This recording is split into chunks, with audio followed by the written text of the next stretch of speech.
Okay, so we want to deal with game over. So the first thing I'm going to do actually is go to the assets folder, and I'm going to import a bunch of assets like scenery, because I want this cool scenery. Okay, I called this China 1, China 2, China 3, China 4, China 5, China 6, and 7. I downloaded this from pexels.com. Okay, PEXELS.com. Now, I want to create a new view, a SwiftUI view, which I will call Game Overview. And this view will accept a number of parameters. So the first thing I'm going to do is actually go down to the preview, because I'm going to want to have access to the game view model. So it's important to inject this into the preview. So we're going to have at environment.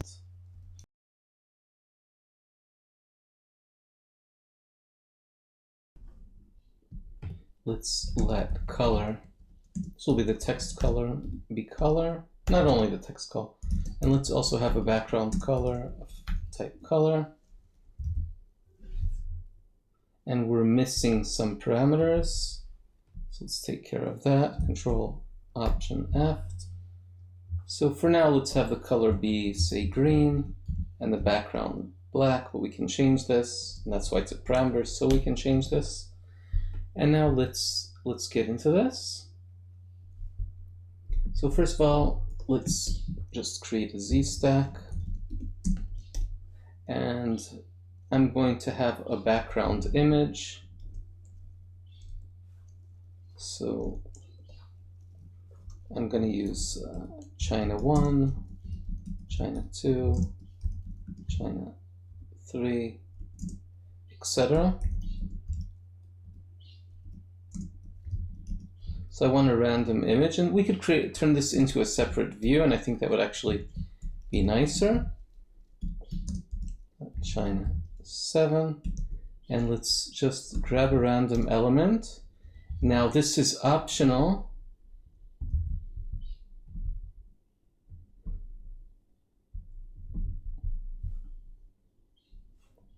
This is optional, so we need to nil coalesce with China 1.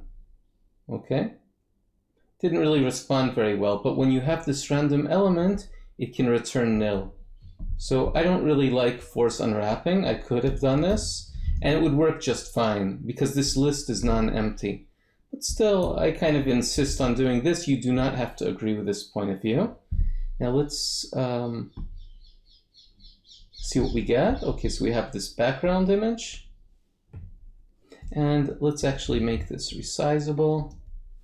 And I'd like it to scale to fill. And I'd like to ignore safe area. Okay, so we have some cool backgrounds. And now let's create a VStack. I'm gonna enter some text, say game over.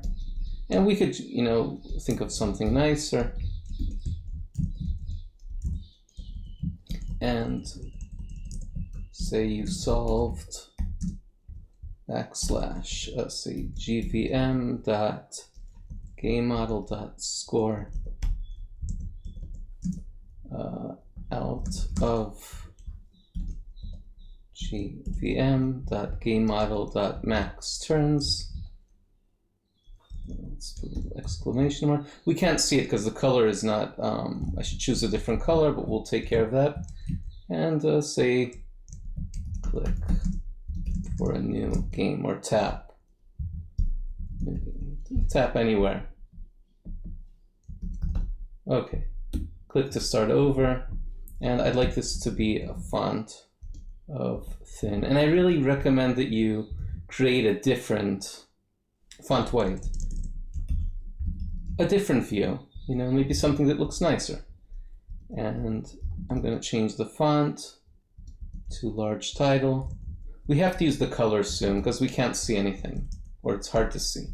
And font weight semi-bold. And finally, the foreground color, or actually style, will be color. Oh, and suddenly it comes to life. And let's add a little bit padding. And actually I would like a spacer. So wait, that spacer should be within the VStack. So that'll push it up. Okay, great. And right below the padding, let's add some background.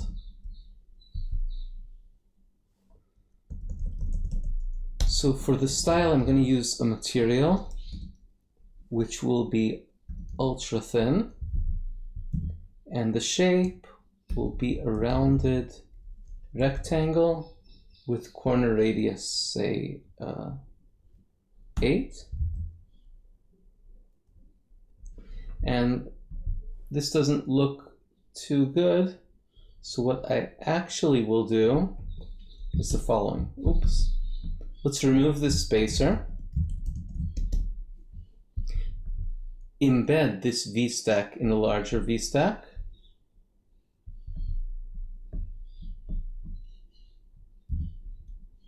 And put the spacer down here.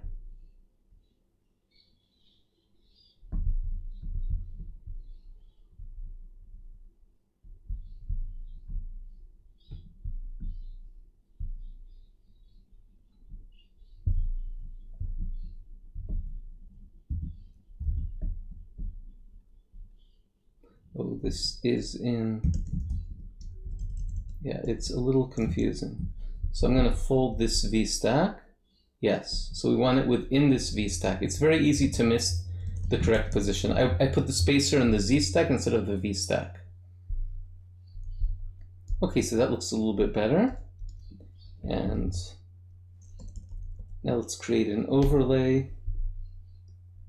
And let's just grab this rounded rectangle.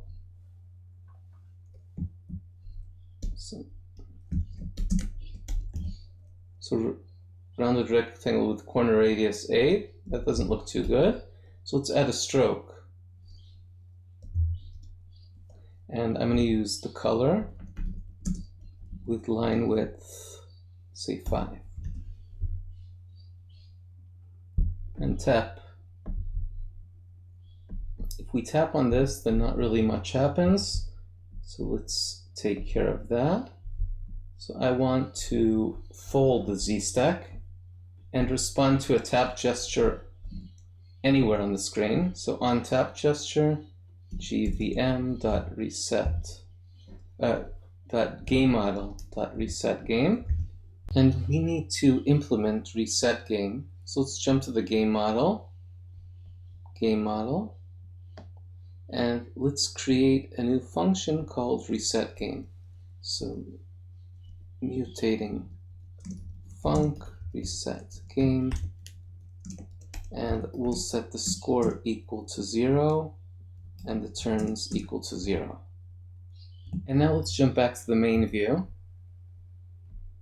And this is actually a lot to look at. So what I'm going to do is first of all fold this V stack. Now it looks a lot simpler. We have a Z stack and we have a V stack.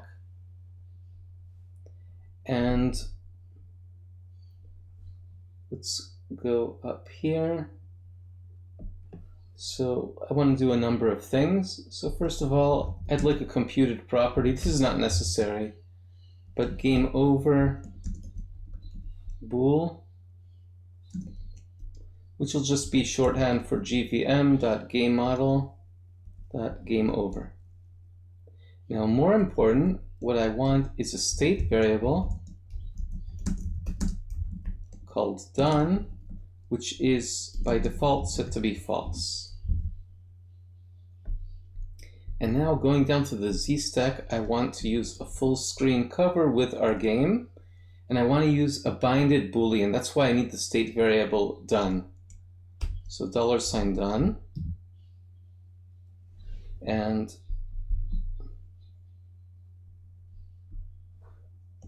for the content, let's use game over. And we're going to need a color, say green. And I think I'd like an opacity actually of 0.8. And let's use black, say with with an opacity of 0.7. But actually, come to think of it, we never used the background color. Let's remove the background color. I realized it while I was typing the code. Sometimes we can accidentally introduce things that we just don't use. I was planning on it, but then I preferred the ultra thin material. Okay, great. And now this is never going to be called because done does not change. And I would like done to change when game over changes. So on change of game over, I would like done to just be game over. And now we have the old value, which I don't really use, and neither do I use the new value. And now let's just see if this works. Let's see what's the state of things. That's pretty weak. Okay, not really trying. This is the number 4. 4.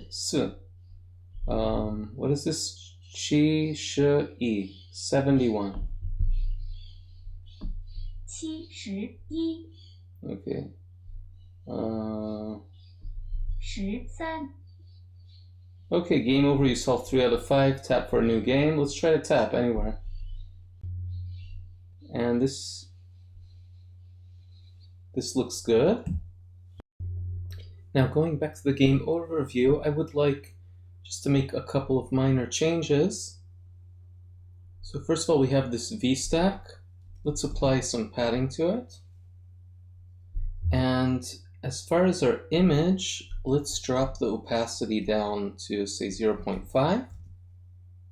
That's too much. Doesn't look good. 0.8.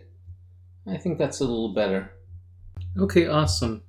So have an amazing day and see you next time.